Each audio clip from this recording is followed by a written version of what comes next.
Welcome to Ministry in Motion, where we explore best practices for your ministry in the 21st century. Whether you're a pastor, a leader of a local church, or a leader in ministry, we're delighted that you've joined us, and Ministry in Motion is for you. Our topic today is impacting your community through food, and our guest is Dr. Nerida McKibben. Nerida, welcome to Ministry in Motion. Thank you. Now, you're well known to the Hope Channel viewing audience, aren't you, through your regular health program? That's right. Go Healthy for Good. It airs every day, yes. But it's wonderful that we can have a health expert on Ministry in Motion. Interesting combination. It is, of course, and it seems to be a natural combination in many ways. Yeah. Now, using food in ministry, share with us a little bit about that. How do you do it? Well, my other hat is I've been a pastor's wife for some years, and so I've experienced what it's like to try and run programs either in church or reaching out to the community, and I've seen how important food is in that process. Okay, so using it within the community, within the church community, and also outside the community, all right? That's right. Let's explore using it within the church community to begin with. How does that happen? You know, there are many ways that we can just drop. We have such a powerful message on health. We have such powerful heritage. You know, we've been counted as one of the blue zones in the world of longevity, and so we have this treasure. And how I see it is we need to drop little gems of treasure to our members all the time, because every one of us just need to be encouraged along the way. So pop a little health spot into the bulletin. Reach out to the members in need with food. If someone's, you know, there's a loss, family loss, funeral, if they have lost a job, they're going to need food. So that's a great way of just sharing just that sense of belonging with your members, but also helping their health along the way. Yeah. Now, there's something wonderful that happens when you do eat together. Do you know, there is a bond that comes. Explore that with us. When people, the old adage is break bread together, but just sharing a meal together, there is a bond that develops. Describe that for us. There certainly is. I think when we eat, if it's good food, and we're enjoying it, our pleasure centres in our brain start firing off. And so it creates relaxation, an openness, a willingness to share. It's something that we've got in common. And so, you know, if it's within the church members, they might know each other just by looking across the church building. But when they actually share a meal together, they begin to open up and share their lives together. We just begin to naturally socialise when we start to eat. If we've got strangers coming into the church, it's even more important. Yeah. Because we don't know each other, but this is a great way to meet. And of course, they won't be strangers for very long. They'll be friends, and those bonds will develop. That's right. If you create these social gatherings, they will become friends fast. If you don't have them, they're strangers, they come to church, they come at 11, they leave at 12, they will remain strangers. But this is a great way to connect with people around food. Yeah. It's interesting because in biblical times, when people shared meals together, shared food, it was actually like a contractual arrangement, and it was a bonding that took place. And a lot of commentators make the point that when Daniel and his friends didn't eat from Nebuchadnezzar's table, in a sense, it was a message to the king that we're not entering into a contractual relationship with you, we're going to eat our own food. And so it was an example of where people were specifically choosing not to bond with it was an enemy power, but of course they built relationships over time with Nebuchadnezzar, as we recall. So interesting. Yeah. Interesting. So food can be used as an inreach. Share a little with us about how it can be used as an outreach. You know, if we are, say we're running a program in the church or in a hall in our community, but we're doing this for our community, I think adding food really can change that first impression. We get one chance to make a first impression. If as people come in the foyer, they see some hot drinks, some cookies, they say, oh, these people care about my needs. and they're generous. So just that first perception can really be altered. And I've seen this in one of our churches. We were active in doing evangelism all the time. And we always had new people and strangers coming in. So I just moved that drinks from the hall, put it in the church foyer. Suddenly the word went out. Our church was a friendly church. It was a place to, and I thought, our members haven't changed in the way they greet people. They're still just as friendly. But suddenly the perception was we were a friendly church. And it was just because the drinks table was there. There were some nibbles there for guests. And it just allows that persona of generousness, of love and care to be there for people. Yeah. And as well as that, it does give an opportunity for sharing, conversation and that type of thing. I'm sure you've witnessed some examples of that too. Absolutely. And if we put out vegetarian food, then you've got even more to talk about, because people go, I don't see any meat on the table. Oh, okay, this is a vegetarian meal, and so they become interested in that. But yes, I've seen a church that a little church plant inside of an English-speaking language church plant inside of an English church. The English-speaking speakers couldn't communicate with the others, but they provided food. And so as that little church plant had each outreach, all this food would be in the hall afterwards, and just so much socialisation happened around that. And I know that was a big key to that church plant's being successful. It's a great point, isn't it? Because food does communicate in all languages and transcends languages. Yeah, in connecting with people and building those bonds. Yes, those visitors knew everybody in the room loved them, even though they couldn't be told that. Exactly, yeah. So it also provides an opportunity to model a healthy type of diet as well when we're providing food. I think that's really important. I think, there's the saying, preach the gospel and when necessary, use words. And it's the same with health. If we can model it, we need to say so much less. And so it's important to be consistent in our modelling of food as we have fellowship lunches, as we provide food. Be consistent. If it's going to be vegetarian, make it vegetarian. But also, as everyone comes for a potluck, don't just all bring carbohydrates. Just everyone brings a pasta dish. No, have a mixture. If you notice every week we tend to bring the same things, us ladies. If you notice, there's not many vegetables, then switch what your dish is going to be and start bringing vegetables every week, so that your visitors see, these people eat a very balanced diet. It's healthy. The desserts are healthy. There's water provided with the juice so that you can have a calorie-free drink. Those are all messages that speak loudly to people. Exactly, yeah. So, impacting your community through food, there's a lot that can be done. And there's a lot more that we will discover in our next program. So stay with us. We'll be right back with more of Ministry in Motion.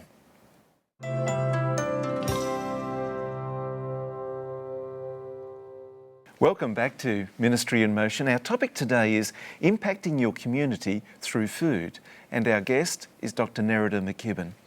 Now, Nerida, food is something that we all need, we all enjoy. I certainly enjoy my food, but it's also a great opportunity to provide teaching opportunities for the community.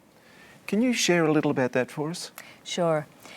Our society has moved from being 3 meals a day through the 50s, 60s. Now we are told, it's it's good to graze all through the day. And we've turned from thinking, our mothers often didn't work in those days, and they would plan the meal. Now we just snack. And so 60-70% of people live basically snacking. Now, is this a good thing? No, it's not. I think it's been happening for too short a time to really see the impact, but there are starting to be some research findings coming out saying it's not so good for digestion. It changes the microbial makeup in our guts, which we know is important for our immune system, for good health. It's it's actually elevating our glucose and insulin levels in our bloodstream, which is not good. We're going to get pancreases giving up, failing. And I notice a lot more pancreatitis. I don't know if that's related, but certainly that's happening. And in fact, people say it's good for weight loss. What it does is actually drives hunger up and reduces satisfaction, because you're never fully satisfied when you're just grazing all the time. And so there's some early research starting to come out saying that. What that's done though, in terms of food and food knowledge, is we have dumbed down in terms of nutrition. We're eating mindlessly when we should be eating mindfully. And if we're aware of what we're eating, we're not going to weigh so much. Okay. Now, how do we impart that message to the community? Because we're really swimming against the stream in so many places now. This is the way that people energise their bodies. How do we fix this? Well, I think you're right. It's really that stream is flowing fast, but I think there are a number of ways we can do it. I think we can teach health and wellness. Health and wellness is a term that people are interested in. They're just naturally interested in health. And it's always in the top 3 of people's interests. So maximise that, run some health and wellness classes. And with, nowadays you go to the gym, they're offering you nutrition information. Well, spin it. Let's offer a nutrition class with some exercise added in. Or we can do nutrition workshops where we're actually teaching nutrition alongside some cooking demonstrations. You can also do cooking demonstrations, and there's a whole, people now have a palate for all kinds of food. Mm-hmm. So, you can mix and match that tremendously. You can do the hard, healthy ones, the vegetarian ones. You can do all the ethnicities. You can do, lunches for kids. You can just be creative and think about all the different ways you can put those same recipes out there, but in ways that will grab different people in your community. And then think about nutrition reading, labelling, shopping tours, because everything's written on the packet now. But there's so much of it, our eyes just glaze over. We don't understand all those big words. And I think by offering all of these different things, people can be captured and be taught to take an interest. As they take an interest, they learn what's bad for them, what's good for them, then they're going to start trying it and start eating more healthfully. I really believe education is the key. Yeah. Now, has it got to the stage now where people are actually intimidated by the concept of having to cook for themselves? Yes. I think cooking skills are lacking. I think, when we went to school, we had cooking classes. Mm. We had to go and do home economics. That doesn't happen now. That's considered, if you're not so academic, you can do that class. But everybody did it in my day. Mm. And so people are intimidated. They look at, I'm always astounded. I go to the supermarket, I'll put a fruit or vegetable on the little conveyor belt, and the young person checking me through will go, "What is that?" And I'll think, they really don't know what that is. It's not exotic. It's just a regular kiwi fruit or a grapefruit, but they don't know what these things are, and that's frightening. Yes, yeah. And just converting that into something that's enjoyable or palatable in terms of cooking, that's... Because I've got to tell you, I'm a little intimidated by cooking myself, and just being able to do it and produce flavoursome, palatable food, it's no easy task, and I imagine that there are plenty in the community in that situation. There are, and so cooking demonstrations draw people in large numbers. Yeah. Now there's other opportunities that we have with the whole health emphasis that's in the community today, with smoking cessation programs, Quit Now, these types of things. Do you see food as being a part of those programs as well? I absolutely do. I think for the reasons we talked about in the first segment of just being a bridge to reach people socially through. But for example, Quit Now or Living Life in recovery addiction programs, we know that with good nutrition, good levels of antioxidants and things, and good exercise, people are able to come off of what they're addicted to much more easily. And so that's really important. The other thing, programs like CHIP. What's CHIP? CHIP, the Complete Health Improvement Program, and that's a program that is a lifestyle change program that walks people from, like yourself, feeling very intimidated by cooking, let alone cooking healthful food, you know. How do I do that? It walks people from the front door right through. They go away knowing how to read labels, how to shop well, how to cook well, and how to enjoy food again that they've cooked themselves that is healthful, low calorie, plant-based, whole food. Right. Foods is grown. And so that kind of program, it's essential that we do cooking demonstrations for that and all of that teaching. My Plate Diet, all those, Creation Health, those all sit very much alongside cooking demonstrations. And then programs like Depression Recovery. We know that people who do CHIP, who make this change with diet and exercise, 70% of those who have depression on the questionnaire entering will no longer have depression as they leave that program 4 weeks later. And that's dietary related? Diet and exercise. So it's really essential to teach people how to cook in a program like that as well. And so and even parenting, I think about, you know, there are books that tell you how food can impact your children's behaviours.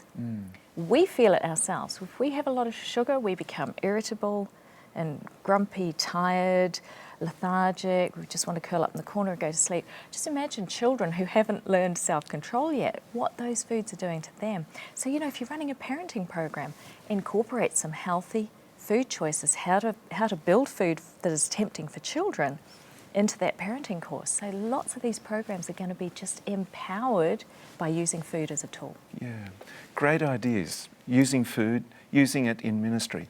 I'd like to come back after the break and explore more of that, practical ideas on how food can be used in ministry.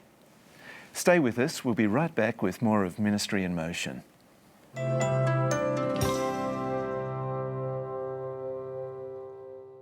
Welcome back to Ministry in Motion. Our topic today is impacting your community through food, and our guest is Dr. Nerida McKibben. Nerida, using food in ministry, for example, a food bank. I've heard a lot about food banks. Can you talk us through exactly how they operate and how they work? You know, food banks can be very informal to something that's very formalised and functional.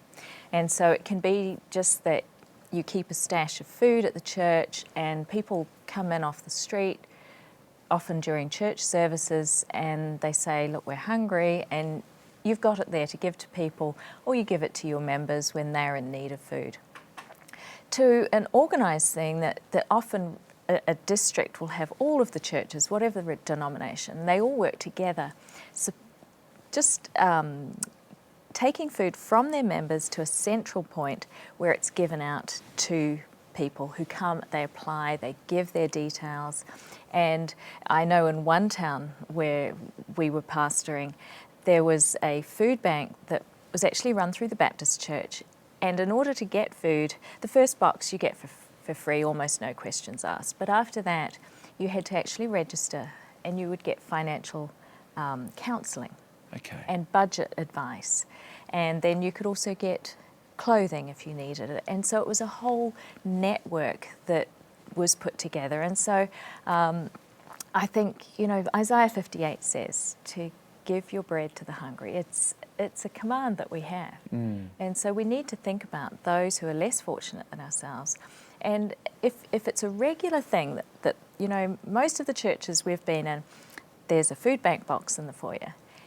And when I'm shopping during the week, that comes to my mind and I'll grab an extra couple of cans so that it takes away what can be a selfish process of, oh, what can we eat this week, to, oh, what can I give to someone else? And you come out of the store with just a different feeling in your heart and you're thinking about others. That's a great concept, isn't it? You know, and not only does Isaiah talk about this, Jesus role modelled it and demonstrated it as well. Oh, didn't he? Yeah.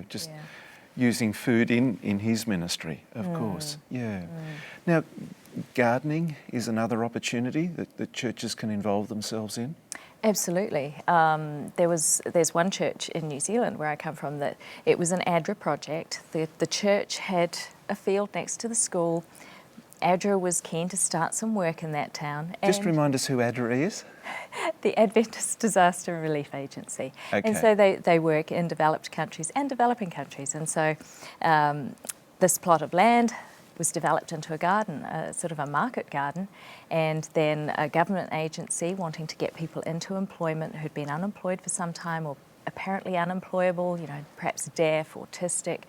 They would do a 6-month program working this market garden. And during that time, they'd learn work skills, they would learn how to write a CV, how to interview.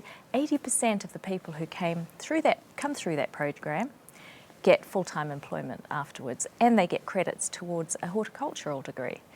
And so this was a win-win-win. All the leftover food was either sold to raise funds for the permanent workers, or the food was given into food parcels and distributed into the community. So it was a wonderful project. It's still running, actually. Wow. Wonderful project that was very effective in many different ways.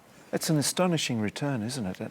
80% of those involved literally had their lives transformed by this. That's right. You know, there's a saying, teach a man to fish and he can fish. You've fed him for his lifetime. Yeah. But, teach someone to garden and you've extended their lifetime. You've extended Exactly. it with healthy food. Exactly, yeah. Yeah. Now, another unfortunate situation that many of us find ourselves in is being homeless and ministering to the homeless. What are some safe, practical ways that we can, reach out to the homeless and minister to them with food? Well, at our last church, the youth really had a burden for the homeless and for the addicted, partly because of their own personal journeys. And so we thought, how do we do this safely? We got buy-in from many corporations, a foundation that supplied some goodies, and so we all got together as a church. We packed bags with toiletries and different food items and a spiritual book about someone who had come through addiction. It was Sheree Peter's book. And so we went out, put a marquee up on a Sunday and gave them hot dogs and ice cream, and just kept doing that. And out of that, 2 or 3 men have come off the streets into employment and found the Lord.